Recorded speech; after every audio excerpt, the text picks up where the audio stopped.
posiblemente ha quedado la mejor transición de sección de la historia de Muévete a tu bola, ¿vale? Porque la tenía preparada, habéis dicho, venga, no, pues adelante. Y aquí estamos en tándem perfecto, señor Igea, señor Aitona Xavier.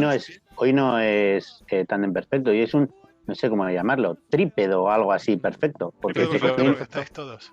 Por cierto, quiero corregirme a mí mismo, dejadme, porque antes he dicho lo contrario de lo que estaban diciendo miércoles republicanos. No está en la RAE, dije yo, que habían dicho, y la realidad es que dijeron que sí está considerando googlear. De hecho, con U, googlear, propone la RAE. Sí, Adelante, si lo amigos españolizamos, claro. perfectianos. Muy buenas tardes a todos, queridos atubolers. Un placer estar con usted, abuelo Xavier, otra semana más. Siempre un placer, señor Igea. Siempre un placer. Además, hoy está el señor Chocoflint, que normalmente no está en tándem perfecto y hoy nos acompaña. Invitado de lujo tenemos hoy, ¿eh? Sí, totalmente. Bueno, pues ya hablamos durante los 3 capítulos anteriores sobre Bilardo Menotti, dos estilos antagonistas, pero que los dos han marcado una impronta y además han conseguido éxito deportivo. Por lo tanto, no había un debate de cuál es el mejor estilo. Los dos estilos son efectivos y simplemente sí que hay un hecho, que es que los dos son antagonistas. Y ahora, estos 2 próximos capítulos, vamos a hablar de otros más contemporáneos que seguro que todos conocéis y seguro que todos en algún momento habéis debatido sobre estos 2 grandes entrenadores.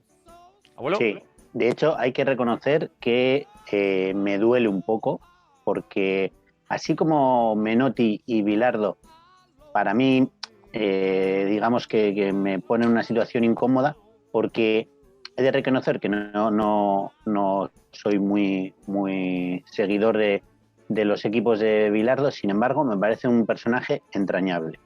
Y hoy vamos a hablar de un personaje al que no le encuentro esa entrañabilidad. Gallello, dime si existe esa palabra. Sí.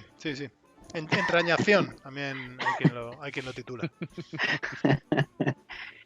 Y no encuentro, fijaros que lo intento y digo, no, si en el fondo será buen padre, dejará pasar a las señoras ayudará a pasar a las señoras en los pasos de cebra, pero me cuesta, señor Igea. Y hoy vamos a hablar de José Mourinho. Para mí es un personaje fascinante.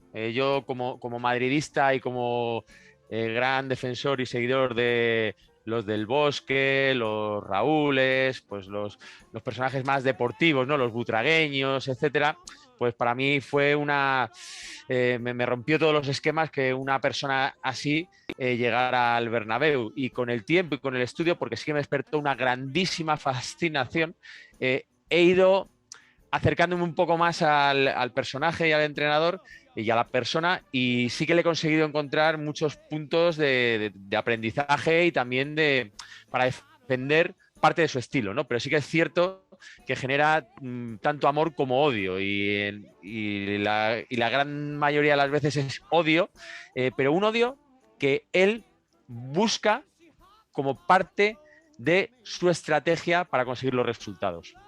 Sí, de hecho, yo creo que toda esta imagen que él genera, sobre todo lo genera en las ruedas de prensa, que es donde más se expone su imagen pública. Yo creo que esto tiene que ver más con una forma de entender el fútbol para él. Él utiliza mucho a los medios de comunicación y él considera que el partido empieza mucho antes de que pite el árbitro y termina mucho después de los 90 minutos. En este sentido se parecería bastante a Bilardo, ¿no? En ese sentido de que en todo momento puede influir en el partido. Y creo que todas estas actuaciones suyas, ¿no? Hay que recordar cuando ficha por el Chelsea, y en la rueda de prensa de presentación se autodenomina The Special One, y pues aquella famosa rueda de prensa de ¿por qué? Y que un poco infravaloró el mérito del Barcelona de Guardiola por ganar esa Champions, ¿no? Todo eso yo creo que forma parte de esa forma de entender el fútbol. Efectivamente. El abuelo Xavier y yo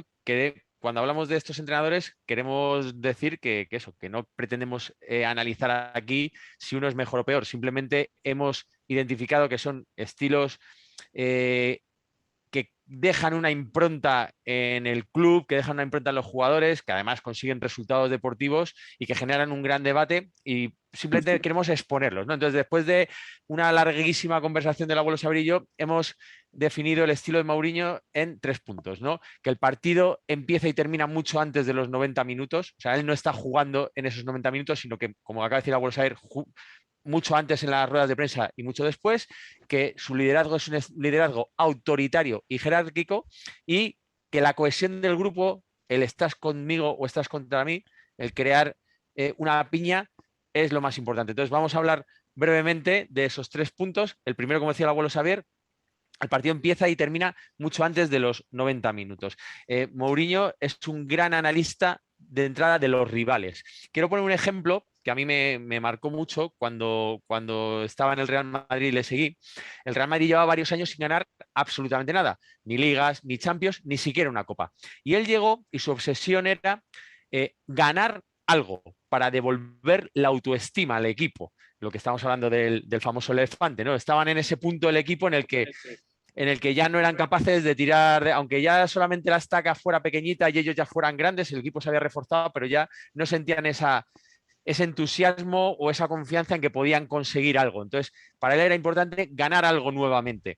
Y al Madrid llevan varios años eliminándole de la Copa del Rey en cuartos de final, en octavos de final, pues equipos como el Toledo o la Unión, el Racing de Irún, el equipos Alcorcón, de segunda B.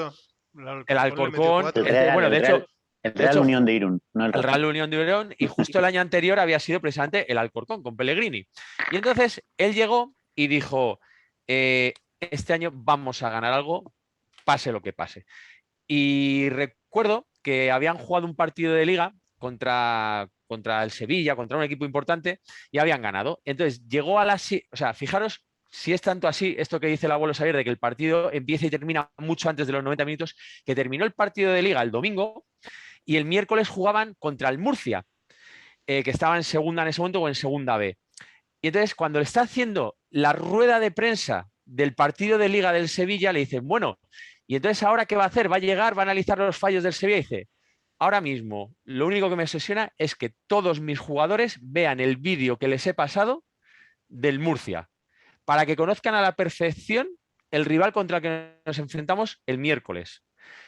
Y eso es lo único, y como son muy profesionales, sé que lo van a hacer. O sea, ya empezó a jugar el domingo después del otro partido, el partido del miércoles. Y es más, como los jugadores realmente seguían en la misma dinámica de confianza de los años anteriores, le pidieron a Mou no concentrarse para el partido de Copa del Murcia, que era en Madrid. Y él dijo que no, que les iba a concentrar. Y entonces dijo, bueno, mira, vamos a llegar a un acuerdo. Si ganáis por más de 7 goles el partido, en el próximo partido no os concentro. Y los jugadores llegaron contra el Murcia y le ganaron, me parece que fue 7-0, cuando llevaban varios años siendo eliminados con equipos de segunda B, etcétera. Pero no deja nada a la casualidad, ¿verdad, abuelo? Oye, una cosa, no sé si vosotros me veis bien, porque yo ahora le estaba escuchando mal a Igea, no sé si es cosa de él o cosa mía. Se te escucha bien a Igea y bien a ti. ¿Y a mí también? También. Vale. Puede ser que no puedas escuchar hablar bien de Mourinho y se te entrecorta. seguramente tendrá algo que ver con eso. Respecto a lo que decía el señor Igea, me hay una cosa que me llama la atención y que demuestra bastante lo estudioso que es Mourinho. Mourinho empieza como entrenador de muy joven. Recordáis que en su momento estuvo en el Barcelona como ayudante de Bobby Robson. Y luego estuvo entrenando al Benfica en Portugal y a un equipo muy humilde de Portugal que se llama el União Leiria. Entonces, él, como entrenador del União Leiria, él era consciente de que no podía fichar a grandes jugadores, o sea, a jugadores caros. Entonces, él lo que él se hizo, y esto recuerda mucho a Bielsa, fue estudiar a fondo las categorías inferiores del fútbol portugués. Con lo cual, llegó a tener un conocimiento muy extenso de quiénes eran los jugadores buenos en la segunda división, en la tercera división, etc. Y sacaba de ahí los fichajes. Cuando le ficha el Oporto, el Oporto, que luego llegó a ser campeón de la UEFA y campeón de la Champions, lo hizo con jugadores de esos. O sea, aprovechó ese trabajo que había hecho en el Unión Leiria y fichó a un montón de jugadores que algunos luego fueron muy conocidos, incluso se los llevó al Chelsea posteriormente, y que los había fichado para el Oporto muy baratos. Entonces eso demuestra un poco la dedicación que ha tenido a su labor como entrenador. De hecho, muchos de sus jugadores y ayudantes dicen que él es tan estudioso de los rivales que es capaz de decirte hasta cómo se hacen el nudo de los zapatos. Luego, en el segundo punto, en cuanto al liderazgo autoritario y jerárquico, hay dos detalles que me gustaría destacar. Primero, es que efectivamente es un liderazgo totalmente jerárquico. Tanto es así que él es uno de esos entrenadores que nunca jamás puede estar en un equipo en el que haya un jugador que cobre más que él. Por lo tanto, una de las condiciones que él pone para ir a un equipo es que tiene que ganar 1 euro más que el jugador que más cobre, porque desde su prisma la autoridad se tiene que demostrar en todo. Hay otros entrenadores que para ellos eso es irrelevante, ellos quieren convencer con la palabra, renuncian al protagonismo, los protagonistas son los jugadores, no les es importante para ellos esos detalles, como pueden ser los del Bosque, el propio Ancelotti, etcétera, pero Mourinho no es uno de ellos. Eso crea a veces algunos cismas. ¿Os acordáis cuando Cristiano Ronaldo decía que estaba triste, ¿no? Y el otro se burlaba? Estaba triste porque quería hacer la renovación del contrato y quería pasar de ganar 10 millones a ganar 16 millones, que es lo que ganaba Messi. Pero claro, si él ganaba 16 millones, eso implicaba que Mourinho también tenía que ganar 16 millones y 1 euro. Y entonces, claro, el Madrid decía que era imposible porque no podía hacer 2 renovaciones de ese estilo, y entonces eso empezó a crear un poco ya la tensión final por la que, entre otras cosas, no renovó Mourinho y se tuvo que ir. Pero luego es un liderazgo muy paternalista. Esos liderazgos también tienen sus cosas buenas, ¿no? Entonces, sí que es muy defensor de los suyos. Y un detalle que descubrí en este libro, ¿no?, que escribieron Leonor Gallardo y Juan Carlos Cueiro, que se llama Código Mourinho, es que a sus jugadores les escribe a todos, al principio de temporada, una carta personal explicándoles su sentimiento hacia el club, su sentimiento hacia la competición, hacia la victoria, hacia ellos mismos. Les hace un relato en esa carta muy personal de lo que él espera de ellos, de lo que quiere de ellos, de cómo se siente, y eso que empieza por generar una conexión entrenador-jugador muy especial, que en algunos casos se manifiesta en la despedida, que el abuelo sabe seguro que narra mejor que yo, cuando se fue del Inter, ¿no? Y se abrazó a Materazzi cuando ya estaba montando Materazzi montando ya en el coche, se bajó a abrazarle, ¿no? No sé si lo podía narrar el abuelo Saber, que conoce mejor la historia. Mourinho anuncia que deja el Inter en el mismo Bernabéu el día que el Inter queda campeón de la Champions. Estamos hablando que el Inter hacía, pues no sé si eran 40 y pico años, no recuerdo ahora exactamente la cifra, que no ganaba una Champions. Entonces era un momento súper importante para el club, y en ese mismo momento les anuncia que se va al Madrid. Entonces, como genera, es verdad que lo genera también desde su posición de poder, porque aquí me recuerda también un poco a Bilardo. Él crea un grupo que le sigue a pies puntillas, es decir, les convence de que si le hacen caso van a ser campeones, y al que no está dentro de su línea o puede generar cierta oposición, lo aparta. Y en ese sentido me recuerda a Bilardo, porque ahí puede llegar a ser inmoral. Y hay casos como el de Pedro León en el Real Madrid, y hubo uno muy exagerado en su segunda etapa en el Chelsea, que fue con la preparadora física, no. Sí, la fisioterapeuta. Fisioterapeuta, eso es. Eva Carneiro, se llamaba, que lleva un montón de años, creo que había estado en su primera etapa. Y hubo una jugada en la que Eva Carneiro entra al campo a atender a uno de los jugadores, y eso, que entrar al campo, impidió un contraataque del Chelsea. Bueno, le sentó tan mal a Mourinho que a partir de ahí empezó una campaña contra ella exagerada, que incluía información sobre su vida personal que no estaba para nada contrastada, y bueno, al final la acabaron echando del club, y fue un episodio bastante desagradable. Entonces, en ese punto, es donde Mourinho puede llegar a ser inmoral. Sí es verdad que a su vez crea un grupo que los que le siguen se genera una cohesión terrible, y ahí está el caso de Materazzi, que cuando anuncia en pleno Bernabéu que acaban de ganar la Champions que se va, Materazzi rompe a llorar. Y entonces, bueno, pues hay esas imágenes que están saliendo. Mourinho, si no recuerdo mal, creo que se queda y entonces baja a darle un abrazo a Materazzi, que está desconsolado. Sí, sí.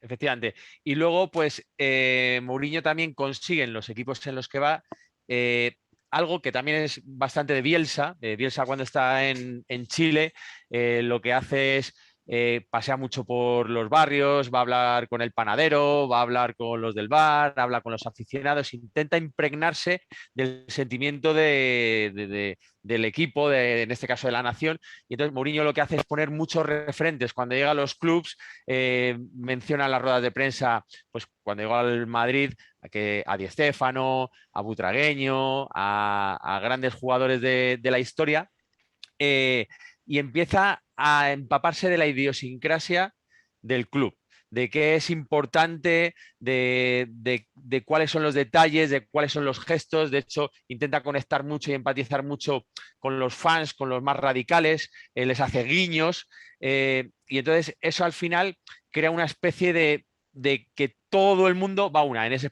aspecto también se parece mucho a Simeone, ¿no? O sea, a lo mejor eso es el más parecido. Crea, por decirlo así, crea casi una secta. Sí, de hecho yo te diría que yo no sé si he conocido a alguien que cree más ese fenómeno que Mourinho. Es cierto que Bielsa lo genera, y Bielsa además, sí, igual Bielsa lo consigue más, porque Bielsa cuando se va de los sitios es que los jugadores lo recuerdan para toda la vida. Los jugadores y las aficiones, porque ya hemos visto las muestras de afecto, etcétera.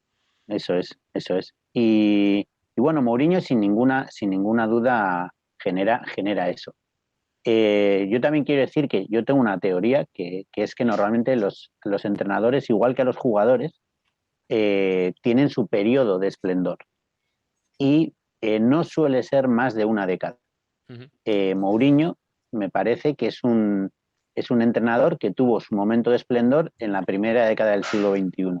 Y si os fijáis, esta última década no ha tenido tan buenos resultados y probablemente ya está en el declive de su carrera. Sí quiero decir, para no dejarle mal a Mourinho, que esa primera década fue espectacular, y ganar una Champions con el Oporto tuvo muchísimo mérito, y su primera época del Chelsea realmente daba gusto ver jugar a ese equipo, porque a pesar de que no es el estilo que más me gusta, he de reconocer que eran partidos súper intensos y que resultaban muy atractivos.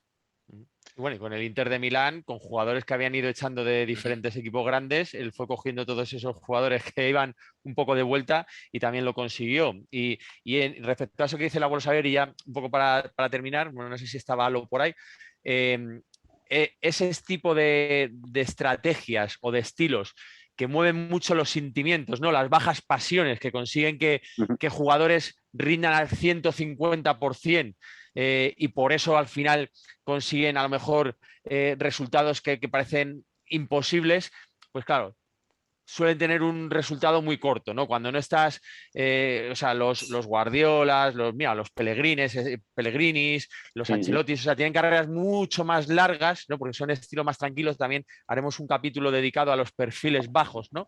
Pues esos a largo plazo consiguen resultados durante más tiempo, pero para apagar fuegos, pues alguien como Mourinho, alguien como Capello, como decíamos el otro día el abuelo Saber y yo, viene muy bien, ¿no? Cuando tienes que revertir una situación en la que hay una falta de autoestima, traes a entrenadores que te agitan, te sacuden el avispero, te despiertan las bajas pasiones, te crean sentimientos de conexión, de pertenencia muy fuertes, y entonces a lo mejor consigues que alguien que estaba casi desahuciado, de pronto recupera autoestima y pase de estar rindiendo al 30% a pasar a rendir por encima de sus posibilidades.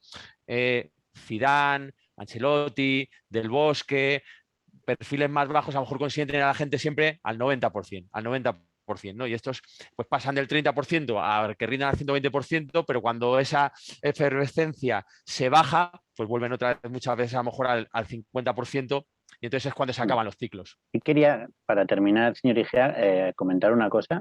En el siguiente programa hablaremos de Guardiola, y Sabéis que ahí se creó, cuando el momento que Mourinho ficha por el Madrid, se creó pues, una de las rivalidades más grandes que hemos vivido en el fútbol, pero hay que recordar una curiosidad. Mourinho estuvo a un paso de ser entrenador del Barcelona cuando ficharon a Guardiola. El debate en la directiva era Mourinho o Guardiola, y había unos cuantos que querían que Mourinho fuera el entrenador del Barça. ¿Cómo voy a cambiar la historia, eh? No, lo malo es que no creo que al Real Madrid hubiera venido Guardiola. Claro. Eso seguro que no. No sé, bueno, no sé. No sé si gente... para rematar queréis dar vosotros, ya que estáis Chocoflin y Garillo, sobre aunque no queríamos abrir debate sobre si es mejor uno u otro, pero ¿qué visión tenéis vosotros del polémico Mou? No, yo iba a decir una cosa muy al hilo de justo lo último que estabais diciendo, que era que no se me haya ido el hilo. Que no sé, o sea, mucha gente responde a mi pregunta. Con lo bueno que es Guardiola y todo lo que nos habéis contado de él recientemente, pero mucha gente le critica, los antibarcelonistas y tal, le dicen, ya, eso Guardiola no hizo nada y realmente ganó todo lo que ganó por los jugadores que tenía. Y me pregunto yo, ¿y si Mou hubiese conseguido lo mismo con los mismos jugadores? Es difícil, ¿no? A lo mejor.